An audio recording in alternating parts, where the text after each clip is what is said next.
ലക്ഷദ്വീപ് സന്ദർശനത്തിനുള്ള നിബന്ധനകളിൽ വൻ ഇളവുകൾ പ്രഖ്യാപിച്ച് ദ്വീപ് ഭരണകൂടം. ദ്വീപ് സന്ദർശിക്കാൻ ഇനി മുതൽ പോലീസ് ക്ലിയറൻസ് സർട്ടിഫിക്കറ്റും പ്രാദേശിക സ്പോൺസറും ആവശ്യമില്ലെന്നാണ് പ്രധാന മാറ്റം. ദ്വീപുകൾ തമ്മിലുള്ള സഞ്ചാരം മെച്ചപ്പെടുത്തുന്നതിനായി സീപ്ലെയിൻ സർവീസിനും അനുമതിയായി. രാജ്യത്ത് തന്നെ വിപുലമായ റൂട്ടുള്ള ആദ്യത്തെ സീപ്ലെയിൻ സർവീസിനാണ് ലക്ഷദ്വീപിൽ തുടക്കമിടുന്നത്. ദ്വീപിലെ വിനോദസഞ്ചാര മേഖലയെ രാജ്യാന്തര നിലവാരത്തിലേക്ക് ഉയർത്തുന്നതിന്റെ ഭാഗമായിട്ടാണ് പുതിയ മാറ്റങ്ങൾ. ബംഗാരം, അഗത്തി, കവരത്തി തുടങ്ങിയ പ്രധാന ദ്വീപുകളിലേക്ക് കൂടുതൽ സഞ്ചാരികളെ ആകർഷിക്കാൻ ഈ തീരുമാനം സഹായിക്കും. കപ്പൽ വഴിയോ വിമാനം വഴിയോ ദ്വീപിലെത്തുന്നവർ യാത്രയ്ക്ക് മുൻപ് ഓൺലൈൻ വഴി പെർമിറ്റ് ഉറപ്പാക്കണമെന്നും നിർദ്ദേശമുണ്ട്. വിദേശ വിനോദസഞ്ചാരികൾക്ക് ഇപ്പോഴും പാസ്പോർട്ടും വിസയും ആവശ്യമാണ്.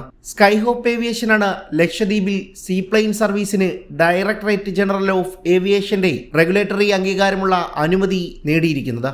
ഇതോടെ രാജ്യത്തെ തന്നെ ഇത്തരത്തിൽ സീപ്ലെയിൻ സർവീസ് നടത്താൻ അധികാരപ്പെടുത്തിയ ആദ്യ എയർലൈനായി ഗുരുഗ്രാം ആസ്ഥാനമായ സ്കൈഹോപ്പ് ഏവിയേഷൻ മാറുകയും ചെയ്തു. കൊച്ചിയിൽ നിന്ന് വിവിധ ദ്വീപുകളിലേക്ക് 19 സീറ്റർ വിമാനങ്ങളാകും ലക്ഷദ്വീപിൽ കമ്പനി രംഗത്തിറക്കിയിരിക്കുന്നതെന്നാണ് സൂചന. ലക്ഷദ്വീപിൽ നിന്നുള്ള ലാൻഡിയാഗോ കമ്പനിയാണ് സീപ്ലെയിൻ സർവീസിനുള്ള ടിക്കറ്റ് ഏജൻസി.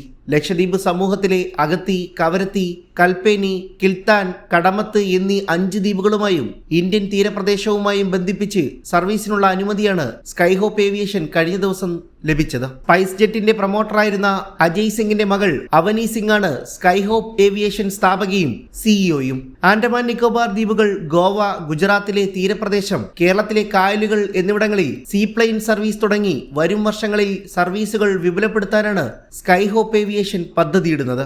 1967 മുതൽ പോലീസ് ക്ലിയറൻസ് സർട്ടിഫിക്കറ്റ് വഴി ദ്വീപിലെ സഞ്ചാരത്തിന് ഏർപ്പെടുത്തിയിരുന്ന നിബന്ധനയാണ് ലക്ഷദ്വീപ് അഡ്മിനിസ്ട്രേഷൻ ഒഴിവാക്കിയിരിക്കുന്നത്. ദ്വീപിലേക്ക് വിനോദസഞ്ചാരം പ്രോത്സാഹിപ്പിക്കാൻ ഈ നീക്കം ഗുണകരമാകുമെന്നാണ് വിലയിരുത്തൽ. ലക്ഷദ്വീപിലേക്ക് പോകുന്നതിന്റെ വേണ്ട സുപ്രധാന രേഖയായിരുന്നു പോലീസ് ക്ലിയറൻസ് സർട്ടിഫിക്കറ്റ്. ക്രിമിനൽ പശ്ചാത്തലം ഇല്ലെന്നും സ്വന്തം നാട്ടിലെ പോലീസ് സ്റ്റേഷനിൽ നിന്ന് സാക്ഷ്യപ്പെടുത്തിയ രേഖ ലഭിക്കാൻ ദിവസങ്ങളോളം കാത്തിരിക്കണമായിരുന്നു. ഇതിനൊപ്പം ദ്വീപിലെ താമസക്കാരനോ society for promotion of nature tourism and sports പോലെയുള്ള അംഗീകൃത സംഘടനയോ അല്ലെങ്കിൽ സ്വകാര്യ ടൂർ ഓപ്പറേറ്റർ സ്പോൺസർ ചെയ്താൽ മാത്രമേ പെർമിറ്റിന് അനുമതി ഉണ്ടായിരുന്നുള്ളൂ.